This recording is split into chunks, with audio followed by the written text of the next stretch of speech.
The Osceola County Sheriff's Office said they made more than 80 arrests in the month of March as part of what they called Operation Spring Purge. Covered a number of different charges, a number of different areas, and also included a couple dozen DUI arrests as well. They worked with multiple specialized agencies to team up on this. And earlier this afternoon, I had the chance to speak with Osceola County Sheriff Marcos Lopez about the initiative and their message.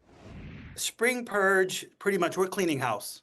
You know, spring breaks going on. There's a lot of people here, a lot of moving parts, especially in Osceola County because it's a tourist area.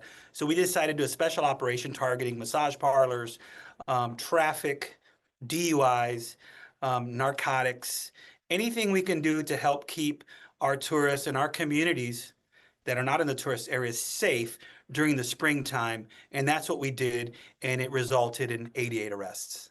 It sounds like a lot of work, a lot of effort. I know you worked with a number of other partners in this as well. Yes, we love to collaborate with our local agencies and other agencies. For example, we were operating at the massage parlors, and we actually arrested four females for working illegitimately and soliciting prostitution at the massage parlors. We work with HSI. We also had victims advocates to talk to them to make sure they weren't victims of human trafficking. We try to do that when we do these type of operations because that's one of our focal points to help people get out of those type of environments. In this case, the victims were not cooperative, and we only could charge them with the prostitution. But there's still open cases, and we'll continue to work to help drop human trafficking because Central Florida is a huge market for it, and it's a billion-dollar industry. And a lot of these victims, majority are women. Sheriff, why is that? Why is this such a hotbed for some of that activity?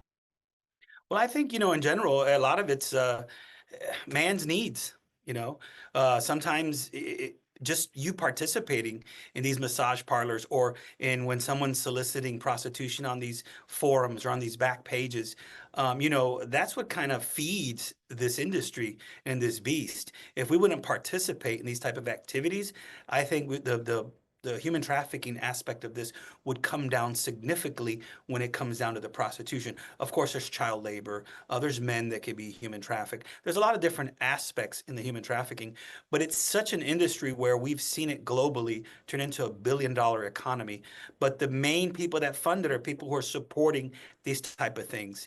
And the only way we can combat it is create that awareness, educate people, and people participating in these type of activities just stop, and we'll see it drop, and we'll be able to save lives.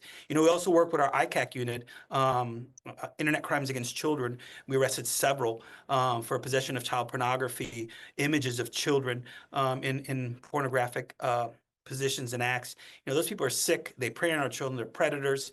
Like we tell people, monitor your children on the internet. A lot of these victims now, I'd say like 88, 90% are victims through the internet, through these apps, through these things you might think is Snapchat, these things that might be innocent. These predators are here. They're creating these fake profiles. You as a parent are responsible when it comes to these things. So let's continue to monitor the actions of our children, and hopefully we can put a big dent in this type of criminal activity as well. That's a good point, Sheriff. We know technology and these social media apps play big roles nowadays. What is the message to parents and what parents should be communicating to their kids about stuff like that? I agree. And you know what? Especially when they're under 18, they're not adults. It's your phone, not your child's phone. Grandma might have gave it to them for their birthday, but guess what?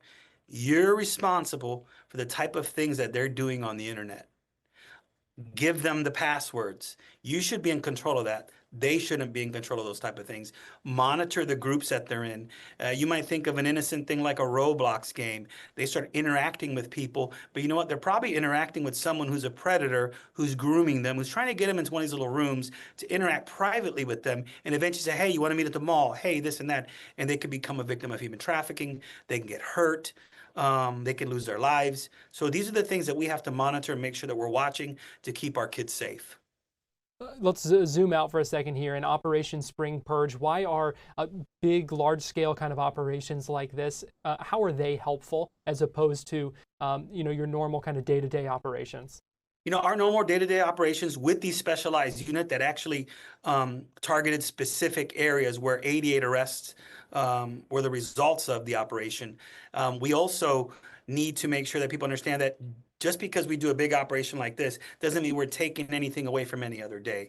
The importance is we'll monitor the criminal activity.